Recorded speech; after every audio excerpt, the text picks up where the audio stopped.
it's critically important that tall and narrow, top-heavy items, such as a bookcase, be properly anchored to the wall. I'll show you how it's done. Not only kids can climb on it, and there's hundreds of pounds of books or hundreds of kilos of books on the bookshelves, but also when people just lean against it or pull books from it, it shouldn't be rocking. Okay? So I'll show you how it's anchored. The proper way to do it is anchor it to the studs in the wall. If you just anchor it to drywall, that's not gonna work really well. On this scaled down model, I have here a chunk of a wall that's typically what we have here in North American wood frame construction. There is this drywall on the outside that's got a paper face, and it's got some ground up limestone in it, and it's got a paper backing as well. It gets mudded, it gets painted, and there you have it. You get faceplates for outlets and switches. This drywall attaches to this wood frame that typically has a top horizontal plate, a bottom horizontal plate, and then vertical studs go into the wall like so. And what you see is the edges of the studs only. It can be wider here and everything proportionately, you know, wider, but typically it's 3.5 inches or something like that. So you can see the wiring there, you can see vapor barrier. The vapor barrier normally goes on the underneath the drywall, but just to get you the idea, there is insulation to take care of. So if you put a screw in and you're trying to anchor your shelves and the screw only goes through the drywall, there is no structural strength in this drywall, okay? That screw just rips right out. And let me just show you what I mean. This is not a screw, this is a screwdriver, but you know, that's about the holding strength of gyprock, okay? There, you can see the screwdriver bit. There, now we have a hole. So, anchoring anything to drywall is extremely unsafe, okay? You need to find the studs in the wall, and the studs can be found fairly easily because that's where the drywall sheets got screwed on or nailed on. You can see there is a stud on this side here, you can see the edge of it, and on this side I got my screws there lined up.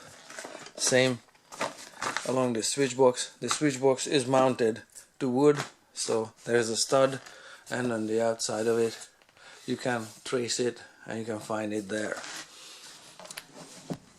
How this looks in real life is pretty similar. There, let me just put the camera down here, maybe get rid of this cord. There, and there we have it. A couple of ways to go about finding studs is stud finder. That's approach 1. Approach 2, you can see the heads of screws popping through the drywall. That's also a pretty certain way to find studs. And the third one, my personal favorite, magnets. Because stud finders work, but they work on emitting some frequencies and finding wood having higher density or different density than drywall. The instrument can give you false readings all the time, and indeed they do. But the magnet, a strong magnet, goes on the nail head, wherever the nails are. That's where your studs are. So there's one there. Just for show and tell, this is how it works with stud finders. There's the edge of the stud, you can mark it with a pencil there. There's the other edge of the stud, mark it with another pencil. and there's nothing there. So it works pretty accurately in 80% of the cases, but it doesn't really solve everything. Okay, it doesn't substitute. It's not a substitute for thinking. Wall studs are laid out typically every 16 inches. Sometimes it's 12, sometimes it's 24. But if I go from these nail heads exactly 16 inches in this direction, there, 16 inches, I better find a stud there, which I did with the stud finder initially. There's my pencil mark there, there's my other pencil mark there. Those are not screw heads, those are just imperfections of paint. And that's how an installed wall bracket there looks like. It's not the one that IKEA supplies, it's just one I found somewhere in my toolbox kicking around. And so that's one stud location here, and another one will be at 32 inches thereabouts. So I'm gonna put one right about there. Let me just check it.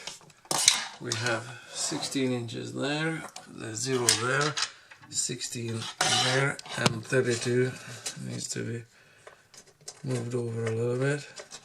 There. Let me just put the camera down here and check it again. Yep, it's pretty good. Okay. And then I have my drill. I got my screws here, and when you go into a stud, you can feel it that it's got density, and it's really hard to put the screws in. Well, not really hard, you know, with a power tool it's not that hard, but there is a definite resistance that you feel when you're putting the screw in. So there, and you can also see chips of wood coming out.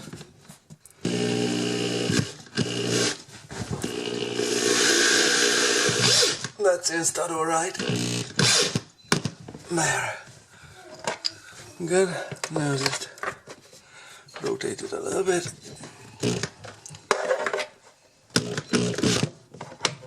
There. There.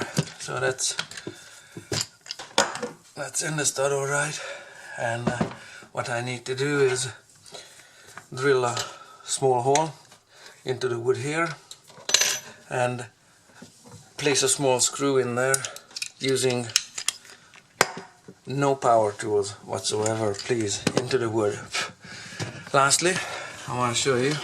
So this is the screw the furniture comes pre-drilled with, courtesy of IKEA. It doesn't line up with the studs. Why would it be? The manufacturers don't know where the studs are. I don't know where the studs are. I can only locate these studs on site after the furniture is installed. There's another one there. It's hard to see, but there's one there. So that's what I mean, that these furniture pieces need to be secured to the wall. So if I yank on it, it doesn't have any play. On the other side, where it's unsecured, there's nothing up top there. It's still rocking and it comes away from the wall, so not a problem. You just have to anchor it to the studs, okay? So that's how it's done. Fairly straightforward. Don't damage your walls or the furniture. Don't get hurt either.